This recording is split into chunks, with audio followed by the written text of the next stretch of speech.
Tempestade ou bonança? O que você precisa saber sobre o real estado da economia brasileira?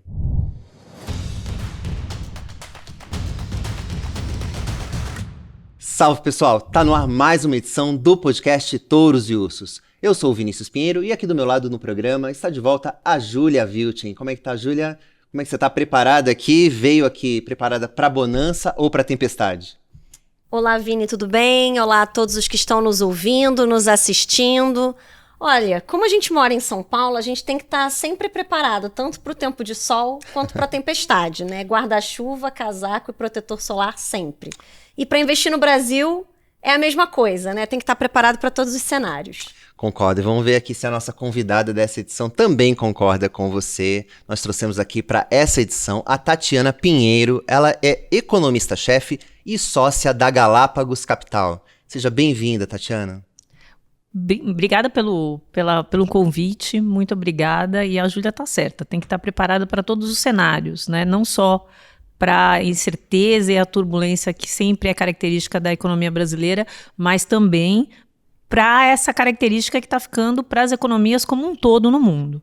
Está cada vez mais difícil fazer qualquer tipo de previsão quando a gente está falando aqui de mercados e investimentos. Bom, mas também agradeço a você que nos acompanha e se você quiser evitar qualquer tipo de tempestade e ter muita bonança nos seus investimentos, siga o canal do Seu Dinheiro aqui no YouTube. Lembrando que todos os episódios do Touros e Ursos estão disponíveis nos principais tocadores de áudio, incluindo o Spotify e o Apple Podcasts. Bom, Tatiana, como a gente estava falando aqui no começo, aqui logo na introdução, a gente está vivendo realmente uma fase difícil de fazer qualquer tipo de previsão. Afinal de contas, a gente tem aqui, de um lado, do lado da tempestade, uma taxa básica de juros no seu maior patamar em quase 2 décadas. A gente está com a Selic aí em 14,75% ao ano. E, ao mesmo tempo, a gente está vendo uma preocupação grande com relação à questão fiscal. A gente tem visto aí os indicadores, principalmente da dívida pública, chamando bastante atenção com o crescimento que parte do mercado está vendo como bastante preocupante. Porém, a gente também tem do outro lado indicadores muito favoráveis da economia. Por exemplo, acho que o principal deles e o que está mais próximo da maioria das pessoas é a taxa de desemprego. A gente tem o desemprego nos patamares mínimos dos últimos anos, e a gente também tem visto o PIB, o Produto Interno Bruto, apresentando um desempenho também acima da média brasileira dos últimos anos, e também surpreendendo os economistas na maior parte ali das leituras. E tudo isso também se reflete um pouco no comportamento dos mercados. Depois de uma fase bastante pessimista ali no final do ano passado, a gente tem visto o Ibovespa atingindo suas máximas históricas e o dólar em queda relativamente ali comportado. Então eu queria saber, assim, para começar, vamos trazer esse panorama geral para a economia aqui como um todo, e eu queria começar justamente falando um pouco sobre juros, né, que a gente teve a decisão do Banco Central no começo desse mês, e agora o mercado está, de certa forma, em dúvida se o Banco Central vai parar de subir os juros agora nos 14,75%, se na próxima decisão ele já vai anunciar ali a manutenção dos juros, ou se a gente ainda vai ter ali mais uma alta residual de 0,25 ponto percentual. Queria saber a tua visão, se você está do lado dos que entendem que o Banco Central para agora, ou se ele vai continuar. E queria saber um pouquinho também de futuro. Qual que é a tua perspectiva para quando a Selic começa a cair? Tá certo. Bom, a sinalização, inclusive mais recentemente, né, o presidente do Banco Central, o Galípolo, falando num evento, ele deixou mais incerto ainda esse cenário, né? Então, assim, ele foi honesto no começo da participação dele, falando assim, olha, não dá para dar sinalização nenhuma efetiva. Eu sei que todo mundo quer aqui uma sinalização clara do que a gente vai fazer, quais são os gatilhos, mas não dá para fazer isso, porque é um ambiente de muita incerteza, onde, como você ressaltou, é difícil fazer cenários, né, num ambiente tão incerto assim, fica complicado você traçar cenários dando probabilidades para eles, né? Então, essa dúvida fica, ainda acho que permanece no mercado, mas tem uma sinalização foi dada no comunicado, foi dada na ata, agora nessa fala do presidente do Banco Central, e que é inequívoca. Se parou em 14,75 ou se vai ter mais uma residual de 0,25 trazendo a Selic para 15%, o fato é que o Banco Central está no final do ciclo. Eles avaliam a taxa de juros como estando bastante restritiva.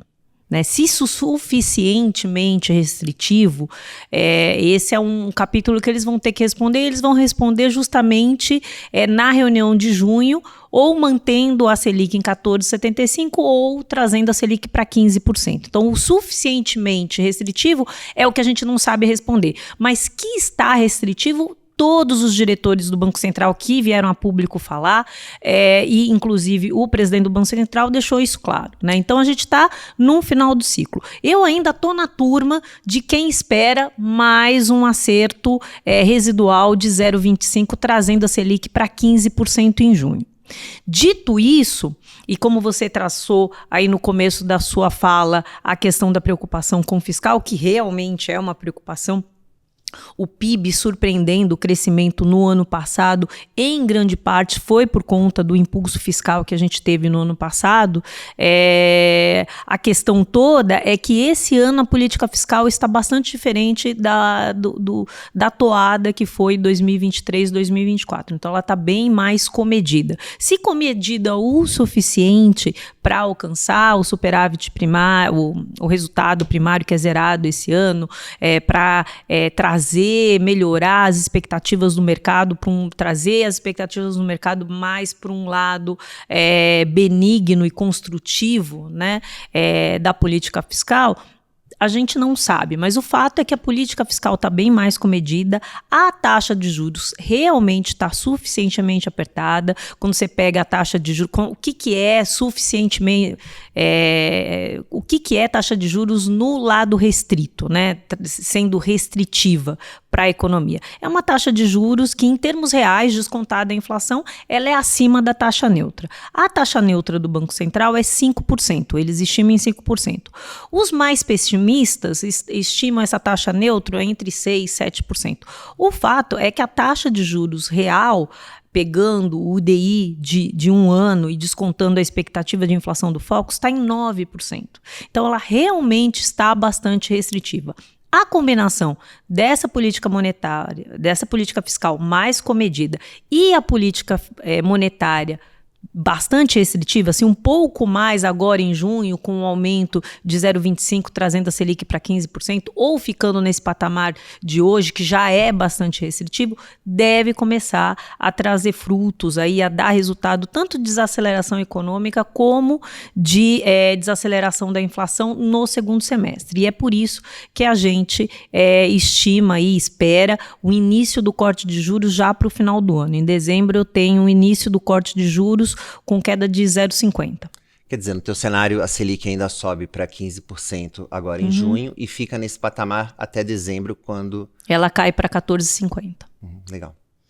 Queria falar um pouquinho sobre risco fiscal, que é um risco aí que tem estado um pouco adormecido na visão, né, dos investidores e dos analistas de mercado, porque nesse início de ano está todo mundo aí só com os olhos no exterior, no tarifaço do presidente Donald Trump, né, nessa guerra comercial entre Estados Unidos e China, mas agora, com essa perspectiva de acordo entre os dois países, pode ser que esse tema do fiscal volte a ser olhado com mais atenção aí pelos agentes de mercado, e a gente está se aproximando cada vez mais das eleições de 2026, e proximidade eleitoral sempre traz aí esse tema do fiscal à tona com muita força.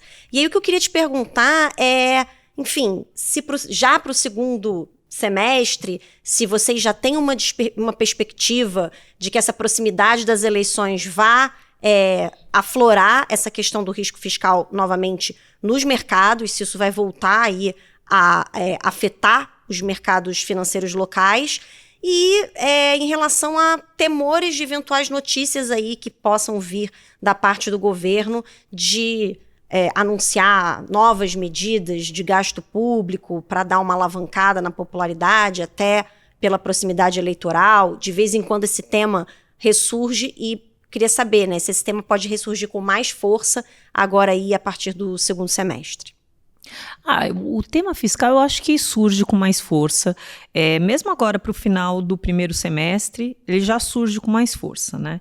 Principalmente se o debate sobre a isenção do imposto de renda para quem ganha até R$5.000 começar realmente, de fato, a acontecer na Câmara. De acordo com o Arthur Lira, o deputado, que é relator desse projeto, ele pretende já ter essa matéria como finalizada em votação na Câmara antes do recesso de meio de ano, né? Então, para que isso aconteça, o debate tem que ser bastante intenso agora, de junho até meados de julho, que é quando começa o recesso parlamentar, né?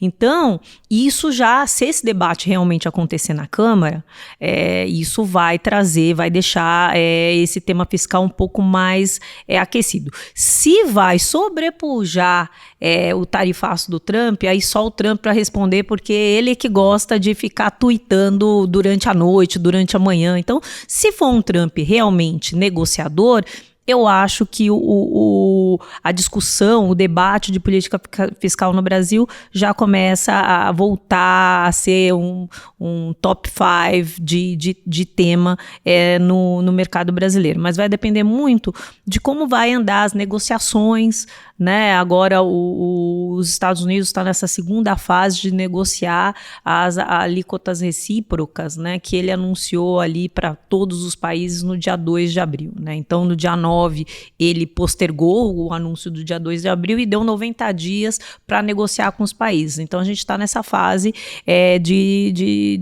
desses anúncios, né? Até dia 8 de julho, esses anúncios aparecerem, né? Na mídia.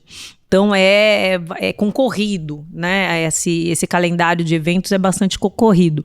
Mas, se tudo der certo e realmente a gente tem daqui para frente um Trump negociador, que é o que começou aí há uma semana atrás, já baixando a alíquota com a China e negociando um acordo com Inglaterra e tal. Se a gente continuar tendo esse Trump negociador, o nosso tema fiscal volta, e ele volta com uma chance de ser mais benigno, bem mais benigno que foi no ano passado.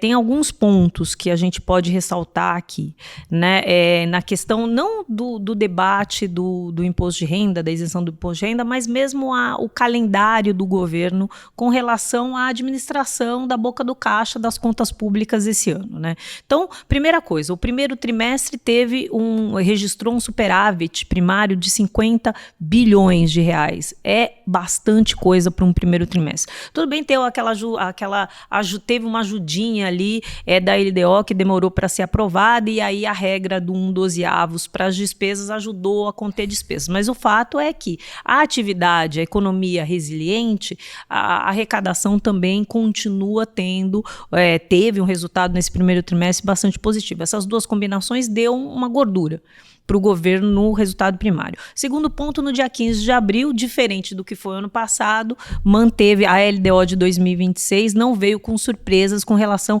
à trajetória do resultado primário. Então, manteve a trajetória do resultado primário para esse ano, para 2026, 27, 28, né, de crescente, né, de resultado primário superavitário crescente.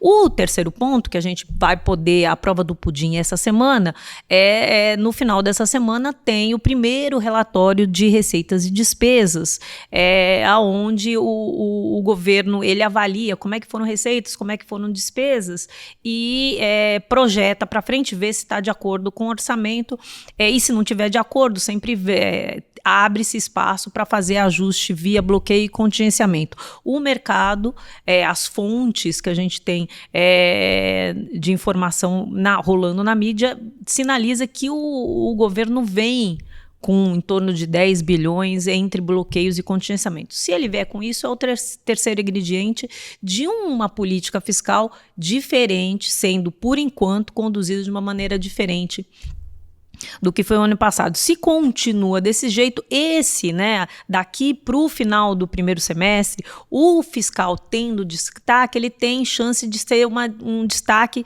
bem menos maligno do que foi o ano passado. E o segundo semestre, com certeza, volta a ser um debate forte, principalmente pelo que você indicou aí, que é a proximidade das eleições do ano que vem. Mas aí, porque uma coisa é os indicadores, né? Então, a gente vai ter daqui até o segundo semestre vários indicadores de primário, desempenho da dívida. Isso são coisas concretas, observáveis, né? Tem as expectativas, né, que o mercado gera, né?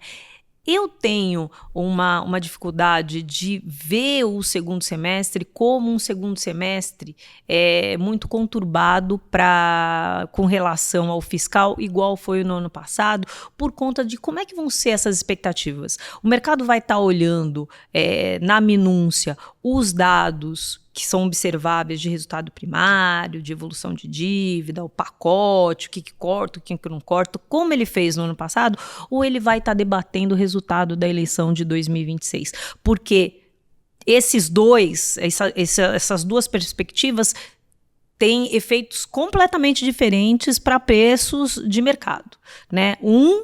Da minúcia do dado fiscal pode até ter uma conclusão negativa, mas o outro, que é completamente aberto esse ano, que a gente não tem a menor ideia do que vai acontecer no ano que vem, pode ser bastante positivo em termos de resultado de preços de ativos, né? Então, assim, segundo semestre, o debate é fiscal, e é um debate fiscal misturado com político. O que sai disso?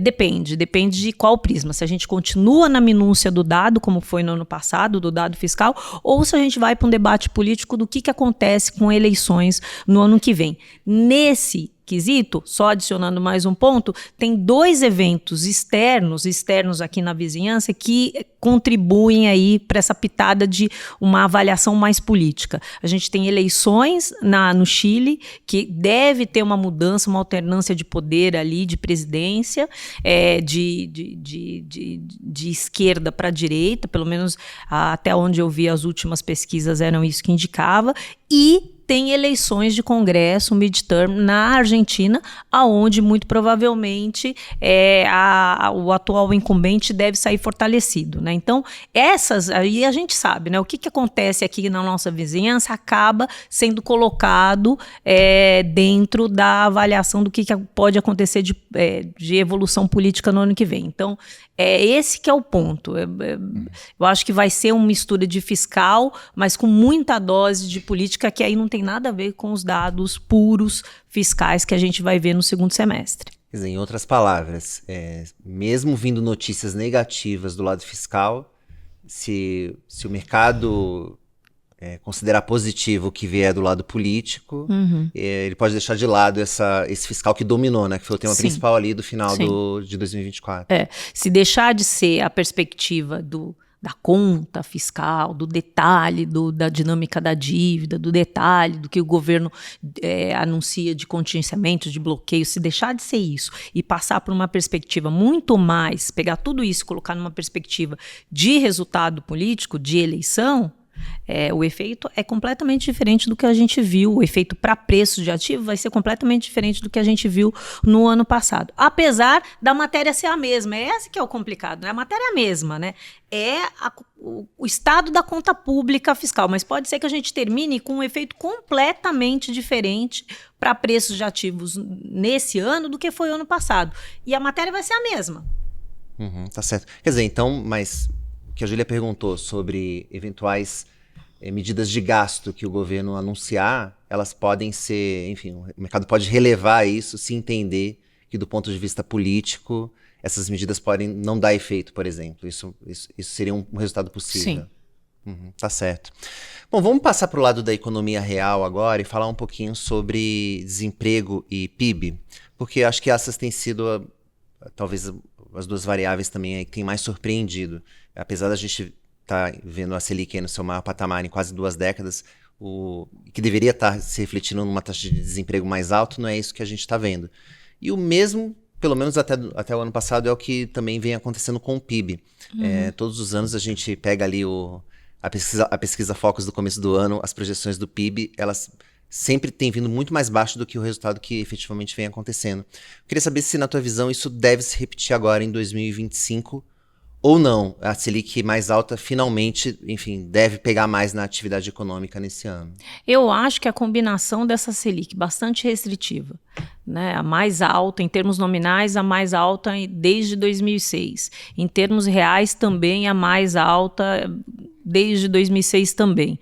Né? Essa Selic, essa taxa de juros bastante restritiva, combinada com uma política fiscal bem mais comedida do que foi o ano passado, é importante ressaltar, não estou falando que é uma política fiscal condizente com a perspectiva de estabilização de dívida no longo prazo, nada disso, só que ela é mais comedida do que foi dos 2 últimos anos. Essa combinação eu acho que faz com que o resultado do PIB dessa vez seja um crescimento em linha com o projetado ou mais fraco do que o projetado. Então, essa surpresa positiva que a gente teve não só no ano passado, nos últimos 3 anos, eu acho que essa surpresa positiva ela não acontece nesse ano. Dito isso, o primeiro trimestre, que é o resultado que vai ser divulgado agora no final de maio, ele vai vir bastante forte. Mas veja, não vai ser por conta da atividade econômica, setor de indústria, setor de serviços. Vai ser muito por conta do resultado da safra. Né? Então, essa safra 2025, é uma safra que ela é bastante diferente do ano passado, não teve El Niño pressionando aí resultados de safra, não teve um começo de ano muito chuvoso, foi no ponto certo. Então, é uma safra que realmente ela não vem prejudicada até agora por clima. Então, é uma safra maior e o IBGE, pela metodologia, contabiliza resultado de safra, principalmente grãos, no primeiro trimestre e um pouco no segundo trimestre, mas majoritariamente no primeiro trimestre. Então, vai vir um resultado de PIB bastante forte aí no primeiro tri. A questão é que, tirando a agricultura, o resultado da safra, a atividade econômica com essa política monetária bastante apertada e o lado fiscal sem incentivar tanto a demanda como ele fez nos 2 últimos anos, esse resultado de PIB do segundo tri, do terceiro tri, do quarto tri vão ser bem mais fracos. Legal. Queria passar um pouco, então, para a gente falar do cenário externo, né? A gente já deu uma pincelada aqui sobre essa questão da guerra comercial entre Estados Unidos e China, né? Eu queria saber o que você espera do cenário externo, né, com essa política tarifária do Donald Trump e os eventuais impactos aí para o Brasil. Tá. Olha, teve o Spring Meetings agora, faz umas 3, 4 semanas, foi final de abril. E a conclusão é que esse tarifaço nos Estados Unidos, se for levado ao fim e ao cabo como estava pintado ali, com as tarifas do dia 2 e a escalada, né, a retaliação da China ali no dia 9, ou mesmo se é um Trump, ou seja, uma alíquota aqui dos Estados Unidos média que iria para 25%, ou se é um Trump mais negociador, que é mais a figura que a gente tem, a fotografia que a gente tem agora, com o início de negociação com China, e aí seria uma tarifa média dos Estados Unidos de 15%, a conclusão era que para Estados Unidos era um efeito inflacionário, né, estagna inflação, efeito choque de oferta clássico, sobe preço, cai produto, e para o resto do mundo seria um efeito desinflacionário. Né? E dada a evolução institucional, de novo, não estou falando que somos perfeitos, mas teve uma evolução institucional dos países emergentes aí nas últimas décadas. Né? E dada essa evolução institucional dos países emergentes, a visão era que, mesmo nesse ambiente de incerteza que geralmente fica aí caracterizado, um flight to quality, né? Então o capital internacional migra para os ativos americanos, esse flight to quality nesse ambiente onde quem quebrou o contrato foi os Estados Unidos, então a raiz da crise é Estados Unidos, e tem uma evolução institucional dos emergentes, ele não resultaria num flight to quality, ou seja, as moedas emergentes não depreciariam, que é o que a gente está vendo, né? E nesse ambiente onde as moedas não sofrem e você tem um choque de demanda para os demais países, porque o aumento de tributação nos Estados Unidos faz com que o que iria ser exportado para Estados Unidos tem que ser exportado aí entre os países. Então, aumenta a oferta nesses países. Então, esse aumento de oferta, queda de preço. Então, esse evento limpo de desinflação, dado que as moedas não sofrem, eles ajudariam aí todos os países de avançados, aí, emergentes, principalmente no que confere aí política monetária, né? Então, o efeito para o Brasil, a gente pode, inclusive o Banco Central pode ter uma pequena ajuda aí desse efeito de desinflação que vem dos Estados Unidos, né, desse tarifaço para o país. Né? Então, aí, além da política monetária, né, a taxa de juros bastante restritiva, a política fiscal mais comedida, ajudando aí a política monetária a fazer efeito, a gente poderia ter uma ajuda vinda de fora, aí, principalmente os preços de bens finais, né, industriais finais, para baixo, né? Aí o que a gente pode pensar é o seguinte, mas tem um efeito de balança comercial, porque o aumento, por exemplo, da tarifa para aço, para alumínio, ele vai ter efeito nas exportações que a gente faz para Estados Unidos.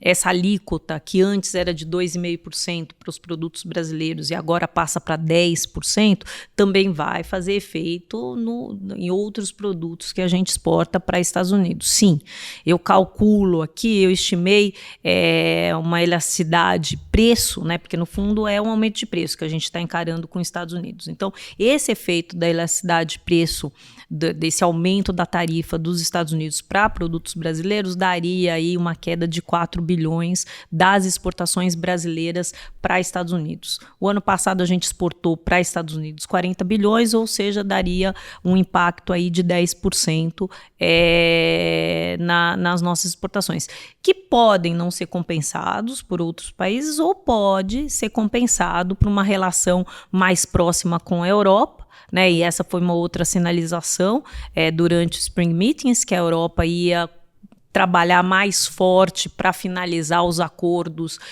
comerciais, por exemplo, com o Mercosul, com o Canadá e tal. Então, pode ser compensado com um comércio mais forte com a Europa ou mesmo com a China. Mas o fato pode ter um efeito net para as nossas exportações aí de 4 bilhões, mas isso não é suficiente nem para enfraquecer moeda, muito menos para netar esse possível movimento de desinflação que vem de fora. Bom, para a gente fechar aqui o primeiro bloco aqui do programa, então, Tatiana, eu queria te perguntar um pouco qual que é o saldo de tudo isso, então. A gente está mais... E olhando aqui para a economia brasileira, então, estamos mais para uma tempestade, mais para a gente ficar protegido, sair com casaco, guarda-chuva, ou estamos mais para uma fase positiva, e isso até vem se refletindo um pouco acho que o mercado hoje está mais para sair com protetor solar, está mais numa fase positiva do que negativa. Você compartilha disso também? Qual que é a tua visão hoje para a economia e perspectivas como um todo? Olha, eu acho que o inverno e a tempestade já passou, foi lá dezembro, né? A taxa de câmbio, ela mostra isso desde o começo do ano, né? Na minha opinião, acho que a gente está num outono que pode acabar numa primavera florida, né? O mercado claramente já está passando protetor solar às vésperas do verão, né? Mas eu acho que é isso, assim, eu acho que a tempestade foi lá no final do ano passado. Eu acho que foi importante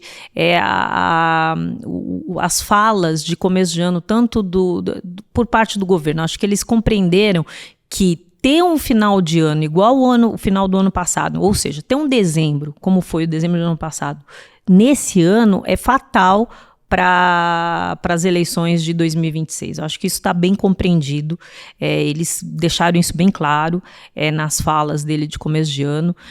Então, realmente, se isso está bem compreendido, eu acho que a tempestade já passou. Se a gente está no verão, acho que não.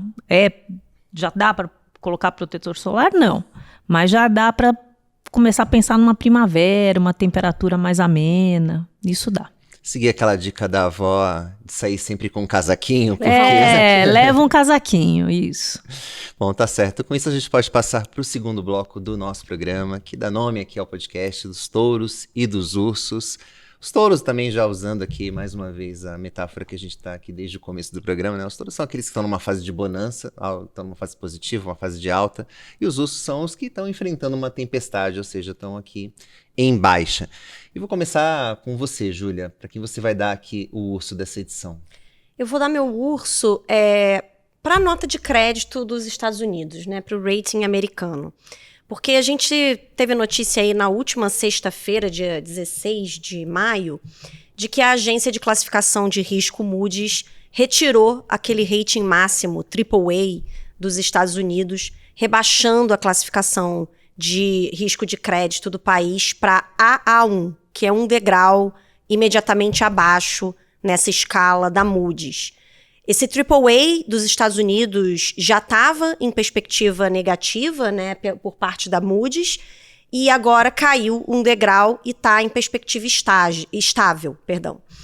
A Moody's foi a última, né, das 3 grandes agências de rating aí a retirar o AAA dos Estados Unidos. A gente viu pela primeira vez recente isso acontecendo, foi a S&P, que rebaixou o país em 2011, e a segunda foi a Fitch, que rebaixou o país em 2023. Então agora nenhuma das 3 grandes aí considera que os Estados Unidos é AAA de risco de crédito, né, que é o melhor pagador, a classificação de melhor pagador que tem.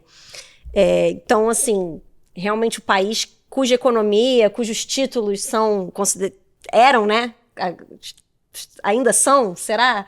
Os mais seguros do mundo, o porto seguro do mundo, agora não tem mais rating AAA por nenhuma dessas grandes agências de análise de risco de crédito. E ao contrário do que possa parecer, o motivo da retirada do AAA não foi a questão do tarifaço do Trump, mas foi um assunto que já vem aí de governos anteriores, né, que é o aumento da dívida americana, que é um processo que se arrasta aí há mais de uma década, e também a gente tem visto um movimento de alta dos juros, né, nos últimos anos nos Estados Unidos, então os juros estão elevados por lá já há bastante tempo, então o custo da dívida americana está bastante elevado, e mais elevado do que o de outros países AAA, né? Então essa situação de risco fiscal nos Estados Unidos, né? Não é só o Brasil que se debate com o risco fiscal, cada um nas suas proporções também está se debatendo com isso, e os Estados Unidos, nessa situação de risco fiscal, saiu desse clubinho aí dos melhores pagadores, porque tem uma dívida considerada maior e mais cara do que os que antes eram os seus pares. E é já um problema que várias administrações não conseguiram endereçar, não houve acordo no Congresso para poder realmente controlar essa situação da dívida. Então, para a Moody's, os déficits americanos devem continuar crescendo aí na próxima década. A Moody's não tem uma perspectiva aí muito otimista aí para a dívida dos Estados Unidos. Então, por isso, a nota de crédito, aí, a saúde, o selo de bom pagador dos Estados Unidos é o meu urso dessa semana. E o mercado cobra um preço por isso. Então a gente já vê ali a taxa de juros que os Estados Unidos pagam nos seus títulos de 10 anos já na casa dos 4,5% ao ano, que para eles é um patamar muito elevado. Isso em dólar ainda, e eles são donos da máquina de imprimir dólar. Então realmente as taxas de mercado já vinham sinalizando algo que agora as agências de rating atrasadas, enfim, como a maioria do mercado entende, acabaram chancelando agora. E só uma curiosidade, eu estava em 2011, eu me lembro que quando a S&P, que foi a primeira a tirar o rating AAA dos Estados Unidos, quando ela tomou essa decisão, foi um verdadeiro escândalo no mercado. E foi numa sexta-feira à noite, e eu estava de plantão. Plantão de economia geralmente é tranquilo, mas nesse eu trabalhei bastante pelo ineditismo. Agora, com a notícia da Moody's, acho que a principal notícia é que agora as 3 principais agências de rating não consideram mais os Estados Unidos como, né, na sua nota máxima de crédito ali, mas quando aconteceu pela primeira vez foi bastante chocante. Enfim, eu vou falar o meu primeiro aqui, Tatiana, antes de passar para você falar o seu urso, tá? Porque eu vou dar aqui o meu urso dessa edição para o Banco do Brasil, que foi a maior decepção dessa temporada de resultados das empresas de capital aberto do primeiro trimestre de 2025, pelo menos entre as maiores e que fazem parte do Ibovespa. O Banco Público teve um lucro líquido de 7,4 bilhões de reais, é muito dinheiro, mas ainda assim isso representa uma queda de 20% em relação aos 3 primeiros meses de 2024, e ficou muito abaixo do esperado pelos analistas, que estavam ali apontando que o BB poderia ter um lucro de 9 bilhões de reais, então teve mais de 1,5 bilhão abaixo do que o mercado esperava, e já os analistas já não estavam muito otimistas com esse resultado do Banco do Brasil. A rentabilidade com isso caiu ali para o patamar de 16%, ficou bem abaixo ele estava ali mais ou menos, ficando ali meio que emparelhado com o Itaú nos últimos 2 anos, agora veio bem abaixo, ficou inclusive atrás do Santander em termos de rentabilidade. E o principal responsável ali foi o agronegócio. O BB vem enfrentando bastante problema ali com a carteira do agronegócio, as empresas passando ali, produtores, né, passando por processo de recuperação judicial que vem aumentando bastante. E a carteira do agronegócio ela é fundamental para o Banco do Brasil, né? 1/3 dos empréstimos que o Banco do Brasil concede vão para o agro. Então, isso acaba pegando muito ali quando acontece algum tipo de problema, como a gente está vendo agora. E além do mais, a gente teve uma questão técnica ali, porque o BB teve que mudar a maneira como ele contabiliza tanto a receita com esse crédito, como também as provisões ali para eventuais perdas. O Banco Central colocou agora em vigor uma nova resolução, a resolução 4966, e que, enfim, isso mudou para todos os bancos, mas diante das características ali dos empréstimos do agronegócio, em que tem muita renegociação, muito empréstimo que é pago só no vencimento, o Banco do Brasil teve que provisionar mais e reconhecer menos receita a partir desse trimestre, e isso também acabou, esse evento técnico acabou pegando bastante ali no resultado do banco. Bom, e o mercado não perdoou, as ações do Banco do Brasil fecharam em forte queda de mais de 10% no dia seguinte à divulgação do resultado, muito também porque ali na teleconferência de resultados a direção do Banco do Brasil acabou não conseguindo ser muito assertiva sobre quando é que eles vão conseguir equacionar essa questão. Eles falaram até que provavelmente pediriam ali para o Banco Central mudar as regras ali para eles, diante ali das características da carteira de crédito, mas enquanto isso não acontece, o BB até tirou o guidance, né, que é a projeção para os resultados desse ano. Então, diante da falta de visibilidade, o mercado acaba vendendo mesmo as ações. E para quem eventualmente se animou, será que essa queda representa uma oportunidade de compra? Isso acontece muitas vezes, é muito comum no mercado. Bom, a maioria dos analistas entende que nesse momento não, pelo menos enquanto não tiver uma visibilidade maior de quando esses resultados vão voltar ali à trilha da normalidade. Bom, diante de tudo isso aqui, o meu urso dessa edição vai para o Banco do Brasil. Bom, Tatiana, vou fechar o bloco aqui dos ursos então com você. Para quem você vai dar aqui quem vai dar seu puxão de orelha aqui dessa edição? O meu puxão de orelha vai parecer meio antigo, mas eu acho que ainda vale o puxão de orelha, porque a gente vai ter que conviver com os resultados desse tarifaço nos Estados Unidos por bastante tempo. Quiçá ele tenha mudado, né, assim, de maneira definitiva o desenho de comércio no mundo. Então, o BER vai pro tarifaço. Tem uma matéria interessante e que você vê em alguns dados também, outros dados de expectativa, que você começa o ano com o que a gente chamava de animal spirit, né? Então, todas as pesquisas de expectativa do né, você ia lá para os gerentes de compra, PMI, ISM, que esperavam daqui a 3 meses, 6 meses, era uma expectativa de que a economia americana, que já era resiliente, ia continuar crescendo, ia continuar sendo a economia de destaque em produtividade, que era um pouco para se esperar num começo de governo, e um governo amplamente com maioria de voto, né, seja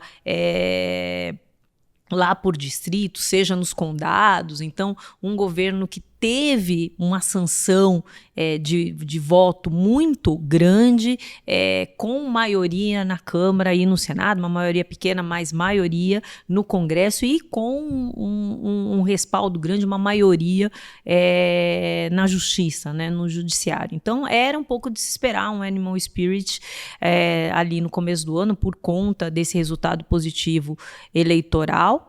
E 100 dias... 3 meses antes de 100 dias, né? Antes dos, né? Quase chegando nos 3 meses, mas ainda não 3 meses, esse Animal Spirit já tinha desaparecido. Em PMI, ISM, você matou completamente essa história. Então, o bear market vai para o bear vai para o tarifaço, que além, né, para os Estados Unidos está claro, né, o porquê que é bear, para o resto do mundo não é bear, né, mas vai dar um redesenho, pode resultar num redesenho bastante grande do que a gente viveu até agora. É impressionante como abalou a confiança do mercado e dos investidores essa questão do tarifaço, porque foi uma virada completa em relação ao sentimento, como você bem Sim. colocou, Tatiana, no começo do ano. Pegar as nossas edições do podcast aqui do começo do ano e no final do ano passado, quando houve a vitória do Trump, a ampla maioria dos nossos convidados aqui estava muito otimista com relação aos Estados Unidos e pessimista com o Brasil. E agora a gente está vendo um pouco esse cenário se inverter de uma maneira muito rápida. Então, realmente... um urso clássico aqui, realmente essa questão do tarifaço. Bom, mas vamos falar de touro agora, vamos falar dos nossos destaques positivos desta edição e vou passar mais uma vez aqui a palavra para Júlia Vilchen, para quem você vai mandar. Eu vou mandar o meu touro para a Marfrig, que finalmente aí na última quinta-feira anunciou a fusão com a BRF, que era algo que era muito aguardado pelo mercado e pelas duas companhias já há muitos anos. Houve uma tentativa de fusão frustrada em 2019. Depois disso, a Marfrig passou a aumentar a posição na BRF até obter o controle da companhia. E agora as duas empresas vão se unir finalmente, né? Ainda precisa passar aí pelo crivo dos acionistas, mas essa empresa resultante, que deve se chamar MBRF, uma junção de Marfrig e BRF, vai ser a terceira maior do setor de alimentos no mundo, com uma receita da ordem de 150 bilhões de reais. O grupo tem a intenção de internacionalizar mais os próprios negócios e, inclusive, de eventualmente listar as suas ações em Nova York, né, e ter uma representação aí nas bolsas americanas, que aumenta aí também a visibilidade para os investidores.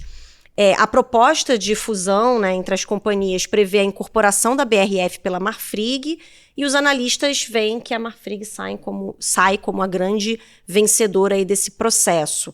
Tanto que as ações da companhia subiram no dia seguinte ao anúncio, só no pregão do dia seguinte ao anúncio subiram cerca de 20% aí na Bolsa Brasileira. E as sinergias também do negócio são avaliadas aí em cerca de 805 milhões de reais. Então a gente tem aí mais uma gigante, mais um colosso aí se formando entre empresas abertas brasileiras, concorrentes e que acabaram se unindo, que agora vão fazer o casamento de vez. Por isso a Marfrig é o meu touro da semana. E lembrando que primeiro a fusão ali, segundo os analistas, favorece bastante a Marfrig, tanto que foram os papéis da Marfrig que dispararam logo depois do anúncio. Os minoritários da BRF ali estão um pouco chateados ali com as condições ali que foram colocadas. Então é possível ainda que a gente veja algum tipo de negociação nos termos dessa fusão. Mas era uma operação amplamente cantada pelo mercado ali desde que a Marfrig ali do Marcos Molina alcançou o controle da BRF. Fazia a famosa fusão da vaca e o frango, né? BRF, vamos lembrar, né? Dona de marcas super conhecidas de todos nós, né, como principalmente Sadia e Perdigão. E digo que acho que os papéis acho que só não subiram mais, porque a gente teve agora também junto, praticamente coincidindo ali, a notícia de descoberta de focos de gripe aviária no sul do país. Acho que isso acabou prejudicando um pouco o rally dos papéis, mas é um dos grandes negócios do ano na Bolsa Brasileira, sem dúvida. Bom, deixa eu falar aqui do meu touro também, antes de passar de novo aqui para a Tatiana fechar aqui o bloco dos touros, mas eu vou falar do meu primeiro. O Meu touro vai para o Ibovespa. Afinal de contas, o principal índice da Bolsa Brasileira atingiu na semana passada um novo recorde de fechamento aos 334 pontos. Bom, mas não importa muito essa pontuação, porque no momento que a gente está gravando aqui, o Ibovespa já estava acima dos 140 mil pontos. Claro que a gente não pode garantir aqui que ele vai fechar acima dessa pontuação, ou acima dos 139 mil aqui, mas é bem provável que no momento em que vocês estejam vendo aqui o programa, a gente já tenha um novo recorde para o Ibovespa. Bom, e o que está acontecendo? Basicamente, o mercado está celebrando o possível e provável fim do ciclo de alta da taxa básica de juros, como a Tatiana colocou aqui, ou a gente vai ter mais 0,25, ou a gente vai encerrar nos 14,75% ao ano. Lembrando que no começo do ano, a gente estava falando de Selic bem acima de 15%, sim. Alguns analistas falando de 16% ao 17%. Ano. O mercado chegou a precificar, né, uma Selic bem mais alta do que essa. Agora a gente vai fechar, embora seja uma taxa de juros muito alta, muito restritiva, como você colocou, Tatiana, é bem melhor, um cenário bem melhor do que o que a gente estava no começo do ano. Além disso, a gente está vendo um fluxo muito grande de capital estrangeiro para a B3. No último mês, segundo os dados da Bolsa, a gente está falando de 20 bilhões de reais de recursos de gringos entrando aqui. Então, quando também é aquela explicação básica porque que a Bolsa está subindo. Tem mais comprador do que vendedor. Então, também esse fenômeno ajuda o Ibovespa. E a gente vê isso muito refletido nos papéis de bancos, né, que são os papéis favoritos ali de estrangeiros. Itaú subiu bastante. A gente tem muito papel que deu uma porrada aí nas últimas semanas na B3. E também essa incerteza aí com o tarifaço acaba fazendo com que os investidores tirem um pouco ali dos seus recursos que estavam no lugar que era considerado porto seguro e acabam diversificando também por conta de uma melhora aí com relação ao sentimento dos investidores com os mercados emergentes, incluindo nós aqui no Brasil. E acho que a dúvida fica se a Bolsa ainda pode subir mais. O que os analistas dizem é que a Bolsa continua barata nesses patamares. Quando a gente olha ali aqueles principais múltiplos, né, como preço-lucro, a gente ainda está num patamar muito mais baixo do que a nossa média histórica. Mas a gente está no Brasil, né, por outro lado. Então a gente tem aquela capacidade, né, a gente não perde uma oportunidade de perder oportunidades, mas, assim, em tese, há espaço para a Bolsa buscar novos recordes, sim. Mas acho que a gente tem que esperar os próximos capítulos, mas por enquanto aqui a gente pode dar, né, e eu vou dar aqui o meu touro desta edição para o Ibovespa. Tatiana, vamos fechar então o bloco dos touros aí. Qual que é o seu? Eu acho que a Bolsa subir tem uma explicação, que não teve flight quality, né? Nesse ambiente de certeza, você não teve flight quality, né? Muito pelo contrário, você está tendo vinda... From quality, né? Ao contrário. From quality. Ou from quality, com aspinhas, né? Que quality. Então, você teve um refluxo mesmo dos capitais não só para os mercados emergentes, mas também para outras bolsas. Bolsa europeia performou bem e tal, né? Então, eu acho que é bem isso, essa quebra de contrato, né, ela acabou tendo o efeito justo, né? Quem está quebrando o contrato é que tem que arcar com o custo dessa perda, né, dessa perda de credibilidade. E a gente, brasileiro, a gente sabe, né, a gente conhece bem. Credibilidade é uma coisa difícil para ser conquistada e facílima de ser perdida, né? Então, vai demorar para reconquistar. Não digo que não vai, mas vai demorar para os Estados Unidos reconquistar o que foi perdido de credibilidade, né? Então, eu acho que explica bem aí o movimento de bolsa. O meu bear, e aí... Seu touro. Meu touro, desculpa. Seu bull. O meu bull, né? Tanto o bear, né, quanto o bull, o meu não é da semana, né? Porque economista, se a gente ficar na semana, a gente tem que olhar um pouco mais longo que isso. Então, o bull, ele vai aqui para esse novo redesenho, né, que a gente pode ter aí de relação comercial, né? Então, essa movimentação da Europa, se realmente acontecer a finalização dos acordos que estão aí há 20, 30 anos sem finalização, isso é um ponto positivo. Essa intensificação aí da China voltando a falar com inimigos milenares, né, que é Japão, Coreia, eu acho que isso tem muito a contribuir e a fortalecer, né, porque é complicado você ficar na dependência de um ator só em cena, né, então se a gente tiver essa, mesmo que pequena, essa diversificação de atores em cena, eu acho que isso é positivo para a economia global ao longo do tempo. Então, meu bull vai para esse redesenho que parece que vai acontecer, independente dos Estados Unidos voltar atrás ou não nas suas decisões. Isso favorece mercados emergentes, e o Brasil, na tua visão, podemos incluir no seu touro aí os mercados emergentes? Favorece.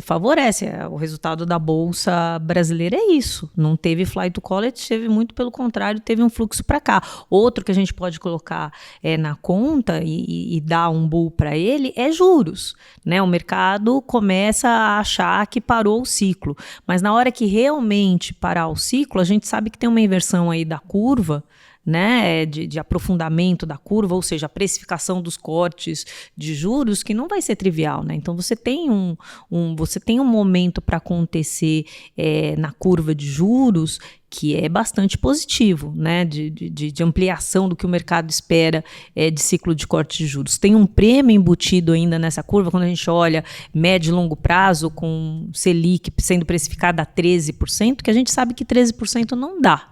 O Brasil não consegue ter taxa Selic no longo prazo em 13%, ou seja, a gente ficar com uma taxa alta para sempre. Não é viável em termos de financiamento da dívida, né? Então, eu acho que tem um prêmio interessante aí nessa curva de juros ainda para acontecer, que ainda não aconteceu mesmo com o mercado já discutindo parada do ciclo. Quer dizer, os juros de vilão, aí a Selic pode vir a se tornar um herói aí, né, dessa história.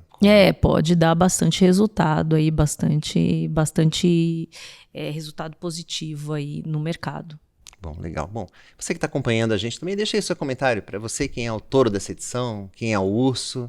Deixa aí, a gente lê todos os comentários aqui, quem sabe a gente não traz aqui em outras edições, Julia Vilchen. Bom, com isso, a gente pode colocar um ponto final nessa edição do podcast Touros e Ursos, mas claro, quero agradecer muito a presença da Tatiana Pinheiro, economista-chefe da Galápagos Capital. Obrigado, Tatiana. Obrigada pelo convite, adorei a conversa aqui. Foi ótimo. Júlia, até o próximo programa. Obrigada, Vini, e obrigada a todos os que nos acompanharam. Isso aí, fique ligado no seudinheiro.com para ficar por dentro de tudo que mexe com os seus investimentos. Aquele abraço.